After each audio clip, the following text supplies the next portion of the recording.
Hey, folks, welcome to another episode of the Smooth Burrito. I'm Frank. And I'm Trevor. And today I have to eat crow. I have to eat a big pile of crow. I have to put it all on my plate and eat it. Um, because I have to talk about why I think Elden Ring is good. I mean, we didn't say it was bad last time. We just had some criticisms. Yeah, and honestly, a lot of those criticisms still hold weight. I Yeah, think, like, I like I still do, I do think that the game is still very bad at onboarding you. But we'll get to that. First, we got to talk about what we've been playing. What do you got? Okay, so I've been playing Resident Evil 4 Remake. Um, love it. One of my favorite games of all time, just made better. Um, and so yeah, fucking amazing. I mean, what else is there to say other than Resident Evil 4 is fucking awesome. Um, and I've been replaying Breath of the Wild. Um, to prepare for what is Tears of the Kingdom. Nice. Yeah, I I'm finding oh, go on. I'm, I'm finding some. You know what? Like when last time I played Breath of the Wild, I played it so much that I got a little burnt out on it, and then now stepping back into it, I'm like, man, game's so good, and I can draw some comparisons to the Elden Ring of things. Not in the difficulty, but and a little bit of like the gameplay loop and how it hooks you. Um, and things I've noticed in that, Elden Ring will be like, and we'll get into that later. But kind of the hook of Elden Ring is unique, and I feel like Breath of the Wild kind of similar in that like you kind of just get lost and just doing shit, exploring shit, and that's kind of what like kind of makes things more addicting and hooks you in to those games. But yeah, those are the Resident Evil 4 remake, Breath of the Wild, and Elden Ring. Those are the games I've been playing. That's it. Nice. I played a bunch of stuff for SawCon 3D, which was over the weekend, the little weird online streaming con that we do. Um but that was all those were all niche fighting games. Aside from that, my job recently got me a belated Christmas gift of this little emulation handheld. It's called like an Anbernic RGM Yep, 35, bunch of I numbers. know that. I know that one. Yeah, it was like it's apparently like $130, but I was messing with Yeah, it and came with a SD card that was already loaded with ROMs, which I'm sure is completely legal. But yeah, it that thing probably can is. I run mean, they sell it on Dreamcast and Amazon. PSP games. Yeah, of course. I was really impressed with it with the build quality. It's all metal. It feels nice. It looks like it's user serviceable. Like it's not a glued together phone sandwich. And Yeah, a friend of mine has one of those. I've played with it. It's really good. I loved it. I thought all the games played really well as well. oh yeah, it uses those open source Switch replacement joysticks. So when Hmm. the joystick eventually gives up the ghost, assuming it does, I don't know. They're Hall effect sensor joysticks, which are usually better than the let's keep track of where a gear's position is type joysticks. Yeah, But if those do go out, it's only like it's a part. It's cheap to replace. So, yeah, but yeah, that thing's been cool. I was playing on it Castlevania Circle of the Moon on Game Boy Advance, which solid choice. Yeah. yeah, I never really got into it before. I missed it the first time around, and then the movement bugged the hell out of me. Which honestly, my biggest criticism of the game is that the movement still bugs the hell out of me. I don't like Yeah, the it double probably tap still to bugged me dash. too. Yeah. Like that was an awful decision. But other than that, the game's a really good Castlevania game. Like it, Fun. yeah, it it's a good game. It has the same snappy Metroidvania gameplay you'd expect, and it has actually bafflingly, I think, slightly better graphics and definitely better sound than Harmony of Dissonance, which I think released after it, but I'm not sure on that. Um, but I know it was two different Konami teams, so maybe they didn't share. I don't know. Let me check that. Actually, lovely typing noises. Mechanical keyboard typing. Oh yeah. This is an Let's see. ASMR podcast now. Yeah, this is now an ASMR podcast. Tell me when the release date was. So Circle of the Moon was released March 21st, 2001. Harmony of Dissonance came out September 16th, 2002 in the US. So yeah, a year later. I guess they just didn't share tech. Because I know part of the big deal with Harmony of Dissonance sounding the way it was, I like the Harmony of Dissonance soundtrack, don't get me wrong, but the actual fidelity of it, it sounds very 8-bit, and I know part of what they were doing with that game was figuring out how to use the sound driver. Why they couldn't use the Circle of the Moon one is beyond me, because in Circle of the Moon everything sounds fine, but I don't know. I don't know the complexities of programming for that console. Maybe with Harmony they were doing some stuff that required more processing power or something. I do know that Harmony seems to have a higher frame rate when it comes to the sprites. Some of the Circle of the Moon walk cycles are literally 2 frames. But yeah, that game's been rad. Other than that, I've been playing a lot of Elden Ring, and like I said, I've been enjoying that. But before that, we got to talk about some news items. First up, I think there ain't no more E3. E3 go bye-bye. Dude. What the fuck? I love how they announced that E3 was happening before they had everyone on board. So like they were like, "Oh, E3's back," and then everyone was like, "We're not gonna be there." And then they're like, "Okay, well, I guess E3's not back." And it's like, Yeah, maybe right? you guys, before you announce E3, maybe you should be like, "Oh, hey, who's coming?" You know, like maybe we should confirm that Nintendo's gonna have something on the floor, that Sony is gonna have a conference, that they're gonna have shit for people to play, or even Ubisoft or any of the other ones. They were just like, yeah, we're back. Awesome. It's going to be great. And then everyone else is like, it's not going to be that great because we're not going to be there. So I don't know what you're going to have. I don't know why they would do this, except to, they're still operating under the mentality of old where E3 was the thing, but that spell got broken when Nintendo started doing directs and everybody realized, hey, if we do our own events, we can not only save money by not involving the middleman that is E3, we can better control the content and the messaging and, only show what we want to show and that kind of stuff. Yeah, we don't have any live mishaps and stuff like that, which I'm going to miss. Same. But, I'm always going to miss those days where, like, I'm rushing home from work or whatever, and I'm fucking trying to grab some food and then like sit there and watch the press conferences and shit. Like, good memories, you know what I mean? So sad to see that aspect of things go.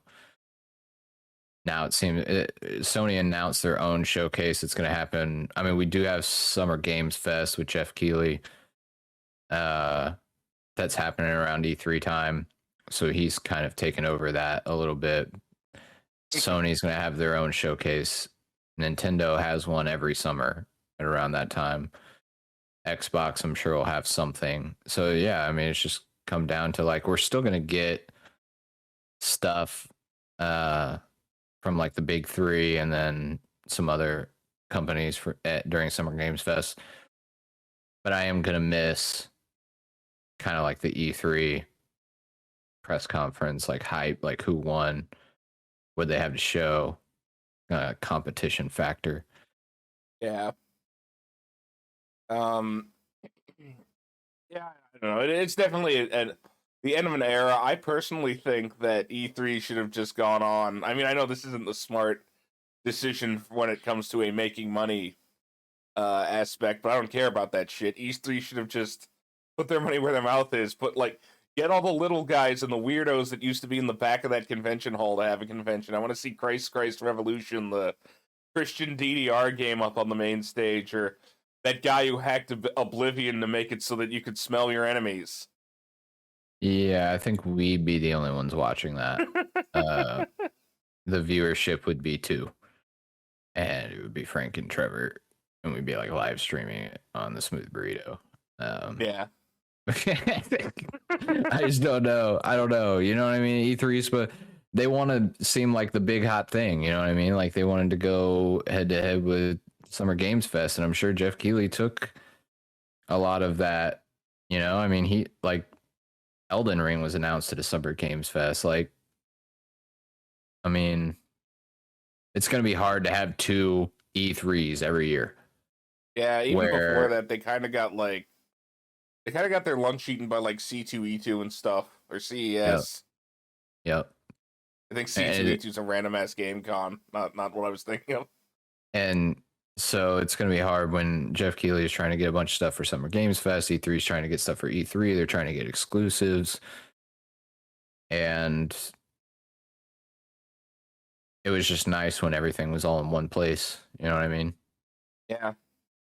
I'm going to miss the Devolver Digital parking lot experience, though.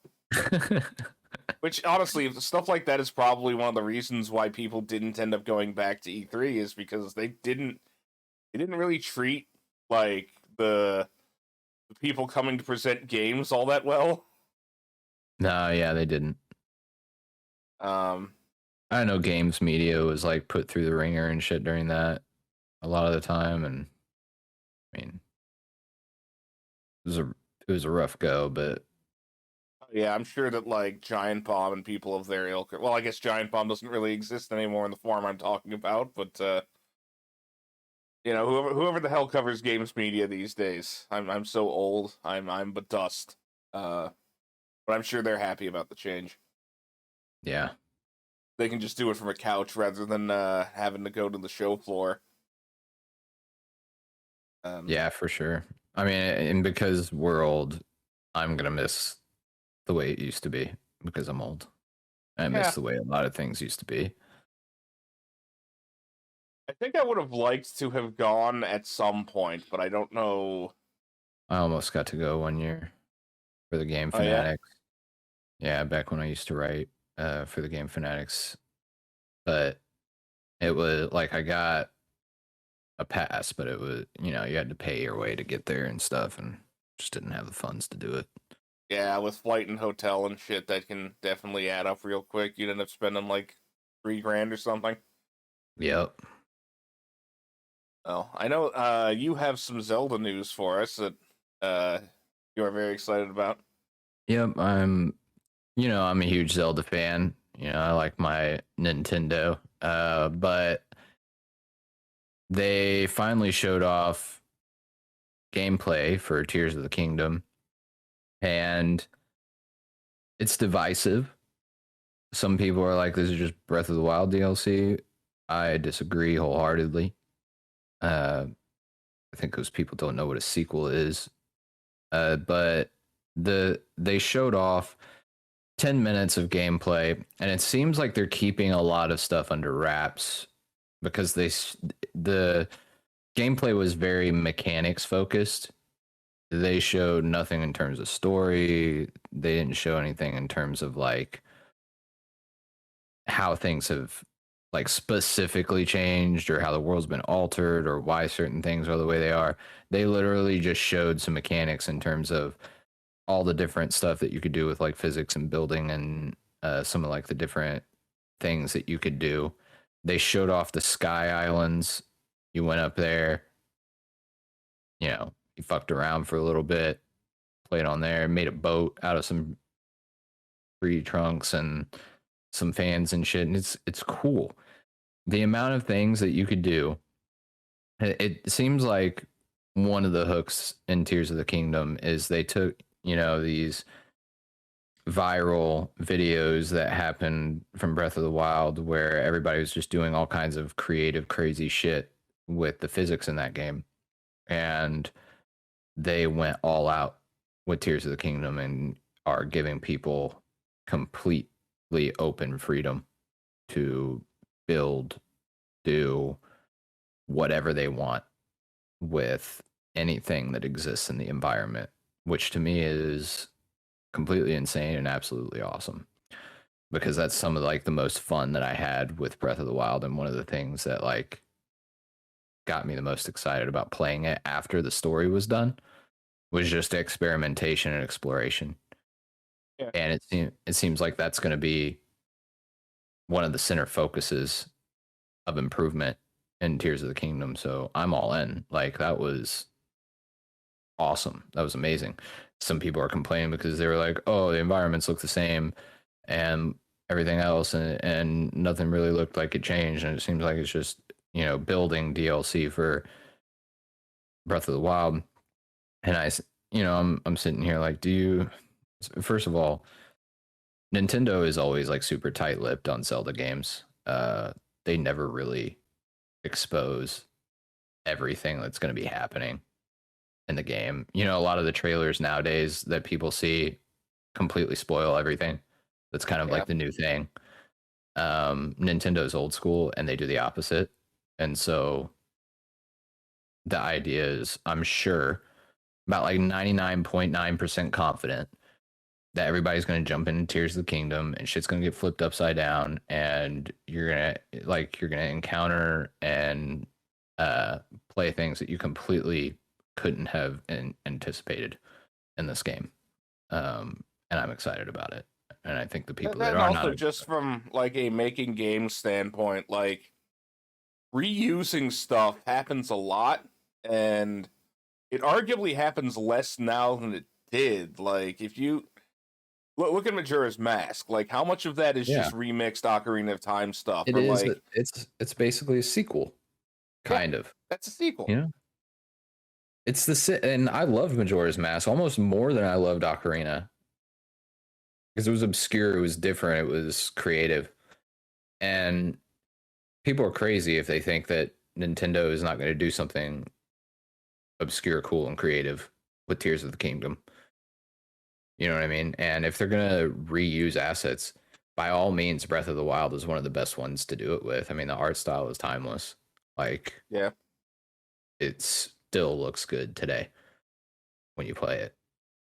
So and but one of my favorite video games, Saints Row 2, literally reuses the entire city from the first game. yeah, it's true. I like Saints Row and Saints Row 2. I don't like the new one so much, but those first two were great. Yeah, that new one is oof. Is it is Um it bad? I heard it's bad. I haven't played it.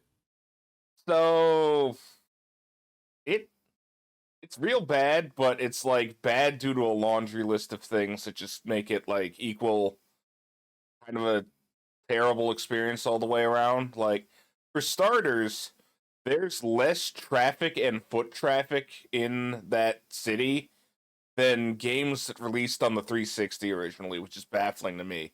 Ooh, Like it really seems like it was built off of off the shelf parts, like assets, like and just not optimized at all.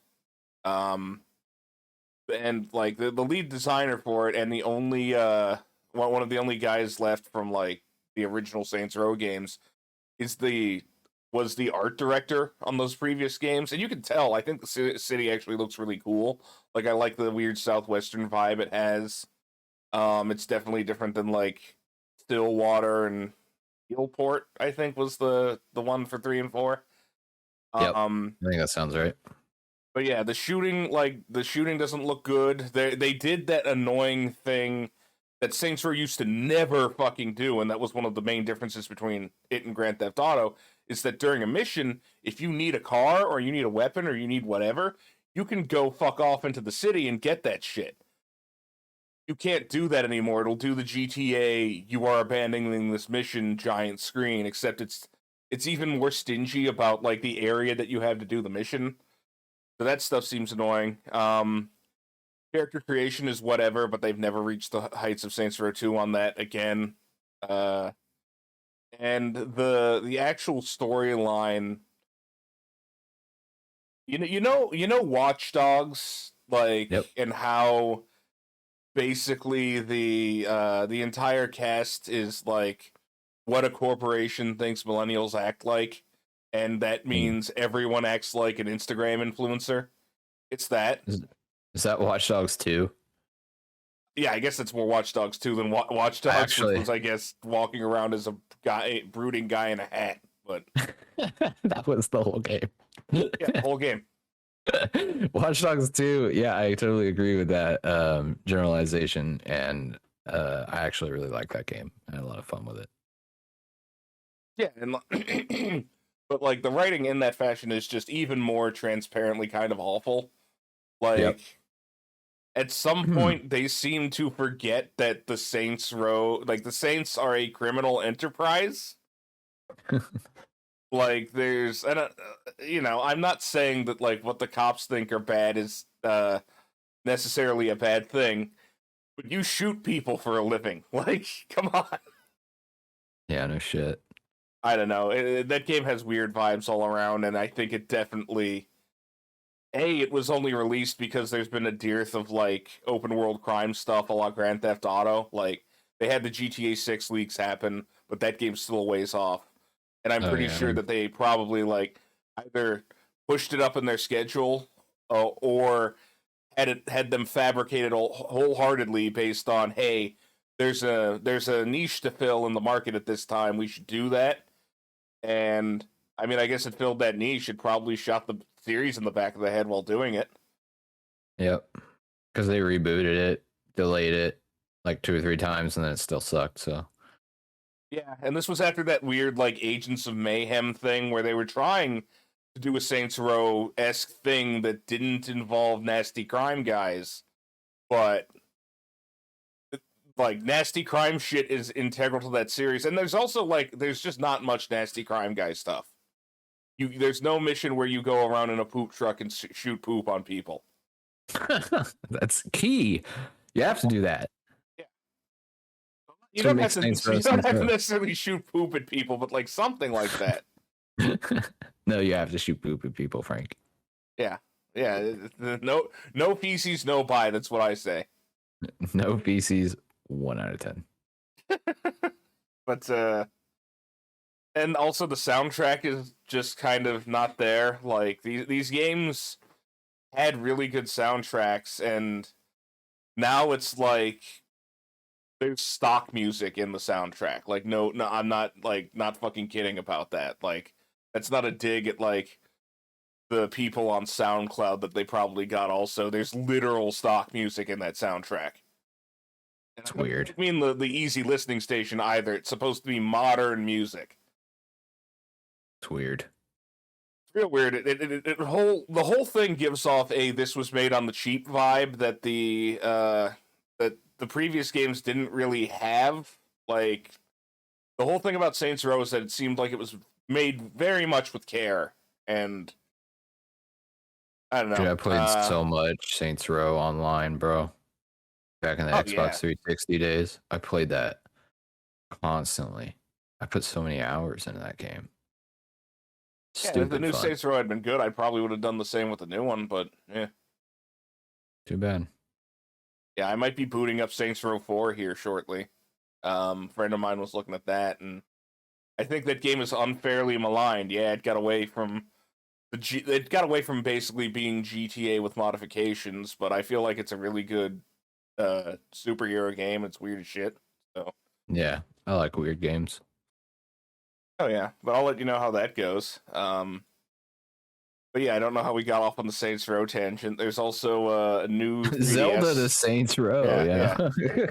New 3DS. What the hell is my mouth saying? New Switch hardware.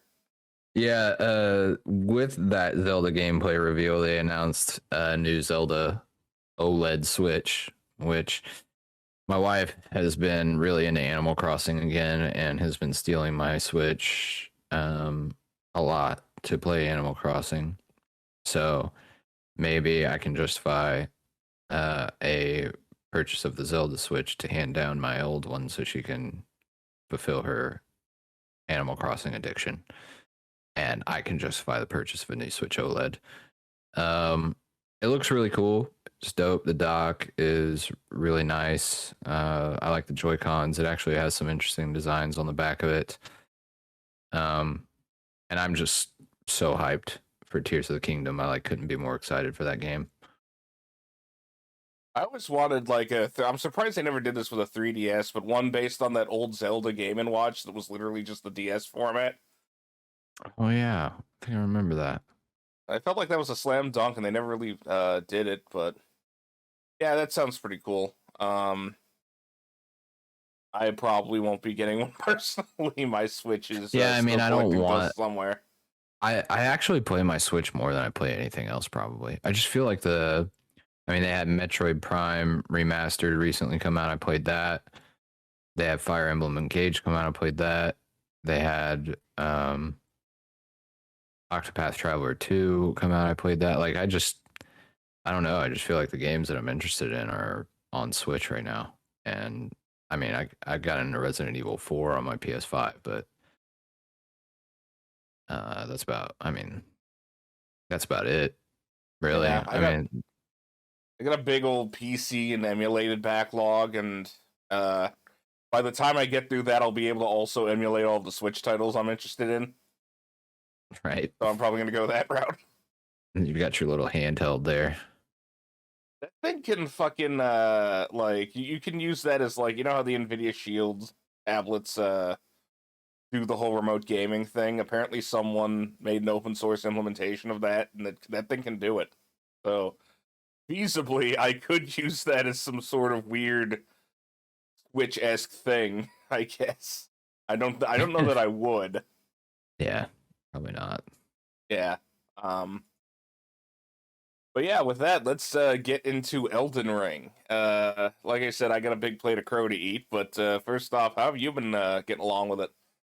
So I went on this stint of play. This is what I do with Elden Ring is I play and I play and I play and I end up getting hooked and I play it constantly. And then I just get bored and I put it down. And that's basically what happened. So I want to say I got to level like, man, what was it? I think I even texted you where I was at because I like became kind of obsessed with it for a little while. Hey, you're right at like level 60 or something. I don't know. I think it was like around, almost 50. And I can't remember the exact boss I got to, but I got to the academy. And I was at level 45 and I put about 45 hours into it. So that's where I stopped. I don't know. I don't really know why I stopped. I think the issue I have with Elden Ring is there's just sometimes you get off on these things where like you have these obscure goals that you want to hit, like maybe it's a weapon you want to find or upgrade, or maybe it's a boss that you want to beat, or maybe it's like this new area you want to get to. But the point that I feel like I end up stopping all the time is when I've like hit all those goals that I had and I had a roadblock, and the only way to get past this roadblock is to like pull up a fucking walkthrough. And oh yeah, I get good, blah blah blah, do it on your own, whatever. If you're playing this game without a walkthrough, you're probably missing the vast majority of the game. And so once I get to that point and I have to like pull up a walkthrough and then like go on these, I don't like playing games with walkthroughs, Frank. Neither do I. And so like once I get to that point where I'm like, if I want to progress and like get to this thing that I really want to do, but I need a walkthrough to like get through to it, and then the walkthrough tells me I need some fucking thing that I don't have that I need to like backtrack and go find somewhere else, I end up being like, okay, I'm done, and I put it down and I don't pick it back up, and that's pretty much where I'm at the moment.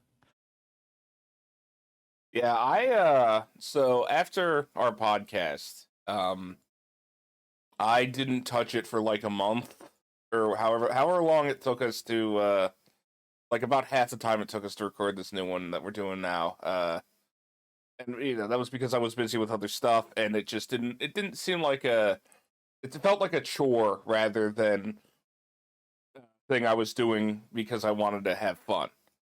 And then I finally did start playing it again, and I realized one, like I found some things that are more surmountable than the stuff I was going after previously. I also found out that like that you can cheese a lot of combat with the bigger stuff with the horse.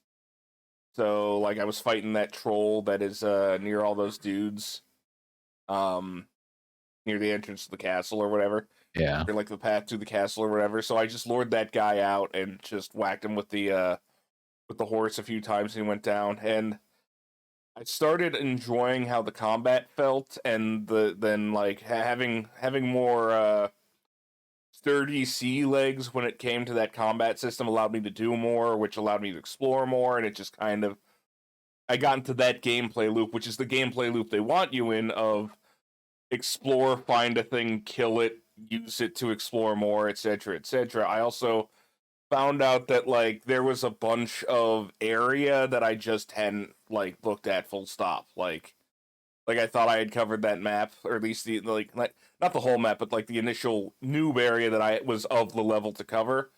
No, not at all. So I did more exploring there.